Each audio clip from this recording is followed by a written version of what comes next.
Dans cette vidéo, je vais vous dévoiler le meilleur thème gratuit sur WordPress. C'est celui avec le plus d'options de personnalisation et si vous le maîtrisez bien, vous n'aurez aucune limite dans la modification de votre site. En plus, il est optimisé pour l'e-commerce, le référencement et on peut facilement modifier le design sur smartphone. Ce thème, c'est Océan WP et je vais vous le présenter en détail dans cette vidéo.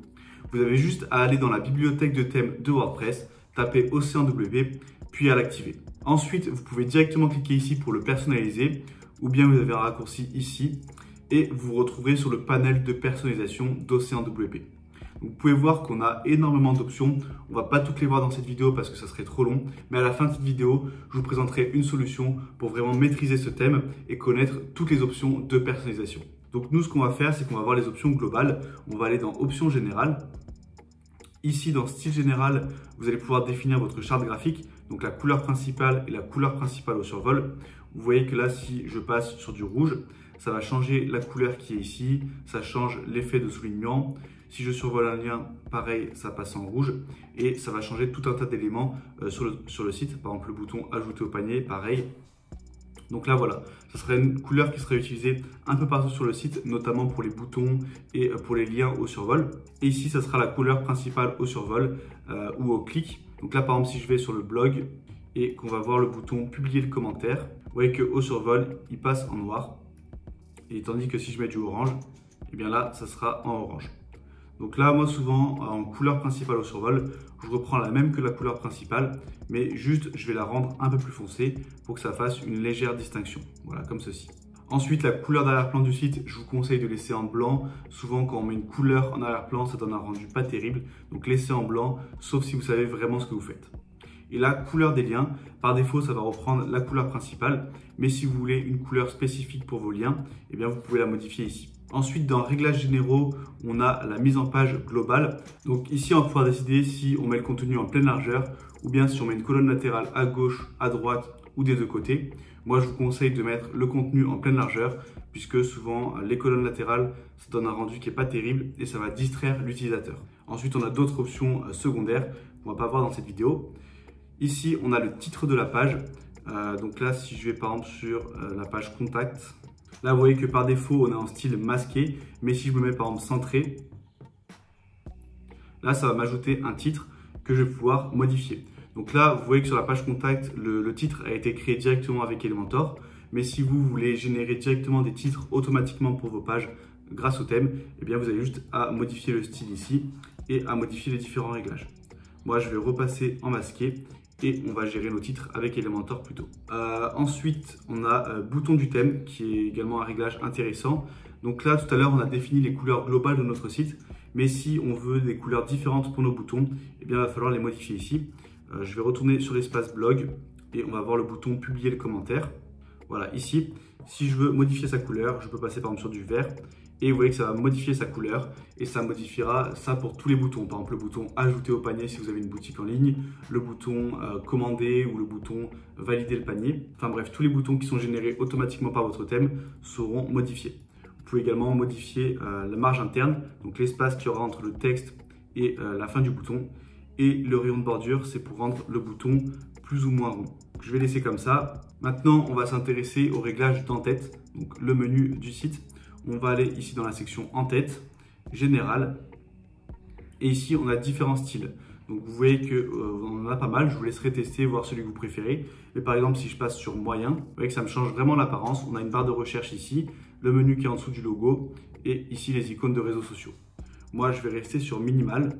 Et là, vous avez différentes options. Vous allez pouvoir définir la couleur d'arrière-plan de votre en-tête et définir une marge. Donc, si vous voulez ajouter de l'espace au-dessus ou en dessous. Ensuite, ici, vous allez pouvoir importer votre logo. Donc, c'est assez simple, vous avez juste à importer l'image. Et dans menu, vous avez également différentes options. Vous pouvez par exemple modifier son emplacement, on va le mettre centré. Vous pouvez ajouter un effet de lien au survol. Donc là, si je mets souligné de la gauche, vous voyez que quand je survole, ça me souligne mon lien. Donc là, on va mettre la même couleur que le lien, c'est-à-dire rouge. Comme ça, le soulignement sera de la même couleur. Vous pouvez également modifier différentes couleurs, différents espacements que je vous laisserai regarder en détail si ça vous intéresse. Ensuite, on a l'icône de recherche. Là, elle est désactivée parce que c'est un petit site. Mais si vous avez beaucoup de pages ou une boutique en ligne avec beaucoup de produits, eh bien, vous pouvez ajouter un icône de recherche et il y a différents styles. Par exemple, remplacer l'entête.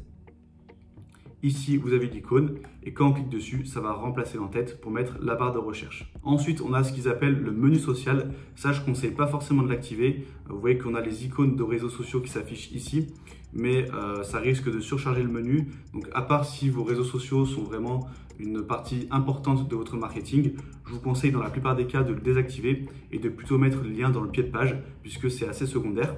Donc moi, dans la plupart des cas, je le désactive. Et là, vous voyez qu'on a toujours le menu qui apparaît. Ça, c'est un petit bug des fois qu'on a sur OceanWP. On modifie un réglage, on ne voit pas la modification s'effectuer, mais en fait, c'est juste un bug de prévisualisation. Donc, il vous suffit de cliquer sur Publier. Et ensuite, si vous allez sur votre site, vous voyez que les icônes ont bien disparu. Je vais faire retour et ici on a le menu mobile qu'on verra un peu plus tard dans la partie responsive. Une fois que vous avez fait l'entête, il va falloir également modifier le pied de page. Donc, vous voyez ici qu'on a widget de pied de page et on a différentes options. Donc on peut activer l'effet parallaxe de pied de page. Vous allez voir que ça ajoute un petit effet quand on défile. Vous voyez que le pied de page apparaît en dessous de la fin de la page. Donc c'est ce qu'on appelle un effet parallaxe. Moi je vais le désactiver. Et vous pouvez également mettre un pied de page fixe. Donc là, c'est sur les pages où il y a très peu de contenu. Au lieu que le pied de page soit remonté et soit décalé, eh bien, ça va le fixer en bas de la page dans tous les cas. Donc ça, je vous conseille de l'activer. Comme ça, peu importe le contenu sur votre pied de page sera bien fixé tout en bas. Ensuite, vous pouvez sélectionner le nombre de colonnes et différentes options de mise en forme. Et les différents widgets, eh bien, ça se crée directement depuis l'interface WordPress dans Apparence Widget. Mais les options sont assez limitées, notamment pour mettre en forme et pour vraiment créer ce qu'on veut, c'est pas terrible. Donc on verra un peu plus tard dans la vidéo comment créer votre pied de page avec Elementor afin que vous ayez aucune limite de personnalisation. On va maintenant s'intéresser au réglage du blog. Vous allez voir qu'on a pas mal d'options. Donc hop, je me mets dans blog. Et ici on a entrée du blog ou article unique. Entrée du blog, c'est la page qui affiche les différents articles. Et ensuite on a article unique quand on est sur un article particulier. Donc je vais aller sur entrée du blog. Là, vous voyez encore une fois qu'on peut passer avec une colonne latérale ou en pleine largeur. Et ici, ce qui est intéressant, c'est le style du blog. Grande image, je ne vous le recommande pas forcément parce que ça va prendre beaucoup de place. Mais vous avez grille que moi, je privilégie. Ou sinon, miniature qui est pas mal aussi. Je vais vous le montrer. Voilà, qui ressemble à ça. Donc on a une mise en forme assez moderne. Moi, je vais rester sur grille. Et là, vous avez plusieurs options, par exemple le nombre de colonnes, la taille des images. Et si vous descendez un petit peu, vous allez pouvoir réorganiser les différents éléments. Donc, vous voyez que par exemple, image mise en avant, je peux la passer en dessous du titre. Bon, ça ne sera pas terrible, mais si vous voulez modifier l'organisation des éléments, vous voyez que c'est très facilement faisable. Et ensuite, vous pouvez décider d'afficher différentes métas. Donc les métas, c'est les informations qui sont ici. Donc soit vous affichez que quelques éléments particuliers, soit vous enlevez toutes les métas. Moi, c'est ce que je fais généralement. Et donc, je laisse juste l'image, le titre, la description et le bouton « Continuer la lecture ». On va maintenant s'intéresser au réglage de l'article unique. Donc, je clique sur un article et je vais dans la section article unique. Encore une fois, on a la mise en page. Ici, vous avez différents styles du titre d'article. Par exemple, si je me mets sur recouvrir, vous voyez que ça change complètement la mise en forme. Donc là, je vous laisserai choisir le style qui vous convient le plus. Moi, je vais laisser sur par défaut. C'est le style assez simple où on met juste l'image en avant et en dessous le titre. Ensuite, on a les différents éléments qui seront présents qu'on va pouvoir réorganiser. Donc, vous voyez image mise en avant, titre, méta que je vais encore une fois enlever. Ensuite, le contenu de l'article. Et si on descend, eh bien, on peut avoir les étiquettes si on en a, les boutons pour partager sur les réseaux sociaux, les liens précédents et suivants, boîte d'auteur, articles similaires, c'est ce qu'on voit ici, et ensuite commentaires qu'on voit ici. Donc voilà pour ce qui est des options du blog. Maintenant, on va s'intéresser à la partie e-commerce. Donc je vais aller ici sur ma boutique et je vais retourner en arrière et aller dans la section WooCommerce. Et là encore, vous allez voir qu'on a beaucoup d'options pour un thème gratuit. C'est le seul thème gratuit avec autant d'options pour l'e-commerce. Donc je vais aller dans le général et ici, si on descend un petit peu, on peut modifier l'apparence du badge quand il y a un produit en promo. Donc je ne sais pas si j'en ai moi, non j'en ai pas, mais vous allez pouvoir mettre soit sous forme de carré, soit sous forme de cercle. et soit marqué en promo, soit directement afficher le pourcentage de promotion. Donc ça peut être une option intéressante. Ensuite, si je vais dans Archives, donc c'est la page qui liste tous les produits, on va pouvoir modifier un peu l'apparence. Donc si je descends un petit peu, là vous allez pouvoir encore une fois mettre une colonne latérale. Là, c'est la seule exception où la colonne latérale peut être intéressante. Si vous avez beaucoup de produits, eh bien, vous allez pouvoir ajouter des filtres produits dans votre colonne latérale. Ici, le nombre de produits par page et le nombre de colonnes. Et si je descends, on a là le bouton gris liste, donc c'est ce bouton-là. Vous voyez qu'on peut basculer de l'affichage, mais ça, c'est pas très utile. Donc moi, je vous conseille de désactiver, comme ça ne surcharge pas l'affichage ici. Et pareil, nombre de résultats de la boutique, je vais l'enlever. Je vais laisser juste le tri par défaut. Et ensuite, si on descend un petit peu, eh bien là, on a différents styles pour afficher les produits. Donc le style par défaut qui ressemble à ça, ou on a également le style au survol. Et donc là, vous voyez qu'on a un bouton ajouter au panier qui apparaît au survol et un petit effet d'ombrage. Moi, je préfère le style par défaut. Et là, vous allez pouvoir encore une fois décocher ou cocher certains éléments et les réorganiser. Donc moi, je décoche le bouton ajouter au panier puisque c'est pas utile de l'afficher ici, ça surcharge la page avec plein de boutons. Et j'enlève également la catégorie. Voilà, comme ça, on a un affichage simple et minimaliste. Pareil, le bouton vue rapide qui affiche une petite pop-up comme ça, c'est très peu utilisé. Donc on va le désactiver en décochant ici le bouton de vue rapide. Maintenant, on va se rendre sur un produit unique et on va aller dans les options. Et là, pareil, vous allez pouvoir réorganiser les différents éléments. Donc méta, moi je vais le désactiver. Et ensuite, si on descend un petit peu, vous voyez qu'on a onglet. Donc ça correspond à cette section. Vous pouvez mettre en horizontal, en vertical comme ceci, ou bien en section. Et donc ça va les afficher à la suite comme ça. Moi, je vais laisser en horizontal. Et vous voyez qu'ici, on a une section barre flottante. Ça, en fait, c'est une petite barre qui va apparaître quand on scrolle. Donc ça peut être intéressant si vous avez des produits avec de longues descriptions. La personne n'aura pas besoin de remonter. Elle aura directement ici le raccourci pour ajouter le produit au panier. Donc je vous conseille de le laisser activer. C'est une option qui est intéressante. Et la dernière option que je vous montre sur l'e-commerce, c'est sur la page de validation de commande. Donc je vais ajouter un produit au panier. Donc je retourne dans WooCommerce, je vais dans la page payer. Hop, ici je vais sur commander. Et vous voyez que si on descend un petit peu, on a l'option paiement sans distraction. Et donc ça, c'est quelque chose que je vous conseille d'activer. Ça va désactiver le menu et le pied de page et ça va laisser juste le formulaire. Et donc là, ça va permettre d'éviter de distraire l'utilisateur. Comme ça, dès qu'il sera sur la page de validation de commande, il sera vraiment concentré et il pourra valider sa commande.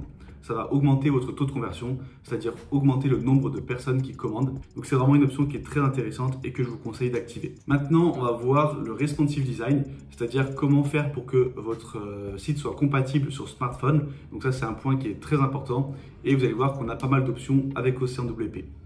Donc déjà, si je retourne sur la page d'accueil et que je me balade dans les options, par exemple que je vais dans typographie, titrage H1, vous voyez que ici, taille de la police, eh bien j'ai un icône d'ordinateur.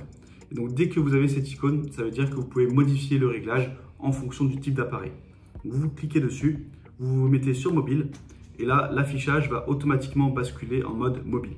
Et là vous allez pouvoir modifier certains réglages qui vont s'appliquer uniquement sur mobile puisque c'est mobile qui est coché.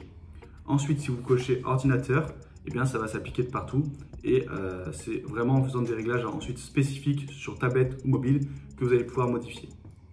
Donc vous pouvez vous mettre en mode mobile et naviguer sur vos différentes pages pour voir le rendu. Bon, le mieux c'est de prendre directement votre téléphone et de naviguer sur votre site, ça sera plus fiable puisque là vous pouvez voir que l'affichage ça prend un écran très petit, ça prend une résolution d'anciens smartphones. Donc je vous conseille d'aller directement avec votre téléphone pour vérifier ce que ça donne. Mais en tout cas, dès que vous voyez cette icône sur un réglage, c'est que vous pouvez faire la modification uniquement sur mobile. Donc par exemple, si je vais dans WooCommerce, que je vais dans collection, ici je vais dans archives, on a le nombre de colonnes. Ça c'est intéressant de le modifier sur mobile. Sur mobile, je vous conseille de passer à 2. Comme ça, vous voyez qu'on a un affichage avec un peu plus de produits. C'est un peu mieux, je trouve, plutôt que d'afficher uniquement un seul produit par colonne, enfin par ligne. Et on a également le menu mobile qu'on va pouvoir configurer. Donc je vais dans en tête menu mobile. Et ici, vous allez pouvoir changer le logo, vous allez pouvoir modifier l'ordre des éléments. Donc, je vous conseille de mettre lien, logo, panier. Ça va mettre le menu à gauche. Et sur la plupart des sites, le menu est à gauche. Donc, ça sera plus intuitif pour l'utilisateur. Là, vous voyez qu'on a un petit bug d'affichage, mais ça ne le fera pas sur smartphone. On aura bien le lien ici, le logo et le panier. Ensuite, on va désactiver le texte du menu. Donc, je fais décocher cette case. Comme ça, on a juste le menu hamburger et je vais faire publier. Donc là, je vais actualiser pour voir l'affichage si c'est bon. Voilà, c'est bon. On n'a plus le bug d'affichage. Je vais retourner dans les réglages du menu mobile. Et vous voyez que si je clique sur l'icône, ici par défaut, on a un menu déroulant. Mais vous pouvez modifier ça. Vous pouvez mettre plein écran. Et ça va afficher le menu comme ceci. Ou alors, vous pouvez vous mettre en colonne latérale. Et ça va afficher un petit panneau sur le côté. Donc ça, c'est à vous de voir ce que vous préférez. Et ensuite, si vous descendez, eh bien, vous avez différents réglages de couleurs que vous allez pouvoir modifier. Vous avez énormément de réglages de mise en forme. Donc voilà pour ce qui est de l'aspect responsive. Vous voyez que vous pouvez facilement modifier l'entête et différents réglages uniquement sur mobile ou uniquement sur tablette. Une fois que vous avez fait vos modifications, vous pouvez cliquer sur publier et voir à quoi ressemble votre site. Maintenant, je vais vous montrer une petite extension à ajouter qui va ajouter des options très intéressantes à Océan WP. Donc, on va dans extension ajouter et ici, vous allez taper Océan Extra. Donc, c'est cette extension que je vous invite à installer puis activer. Moi, vous voyez qu'elle est déjà installée et ça va vous ajouter un petit panel ici Océan WP dans lequel vous allez pouvoir avoir une bibliothèque de modèles. Donc, on va cliquer sur ma bibliothèque. On va ajouter un nouveau modèle et ici, on va taper pied de page. Et donc là, tout à l'heure, je vous avais dit qu'on allait voir comment créer un pied de page avec Elementor. Eh bien, c'est grâce à cette option. Ici, je clique sur modifier avec Elementor et là, je vais pouvoir créer mon pied de page. Donc, on va dire qu'il y a 3 colonnes. On va étirer la section. Je vais le mettre en noir. Et là, je vais juste mettre 3 titres très rapidement, juste pour montrer l'exemple. Voilà. Et on va dire qu'on va mettre 3 images pour que ça prenne un peu plus de place. Voilà, comme ceci. Je vais faire publier. Et maintenant, si je veux le définir en tant que pied de page, eh bien, je retourne dans les options de mon thème. Donc, hop, je retourne sur personnaliser.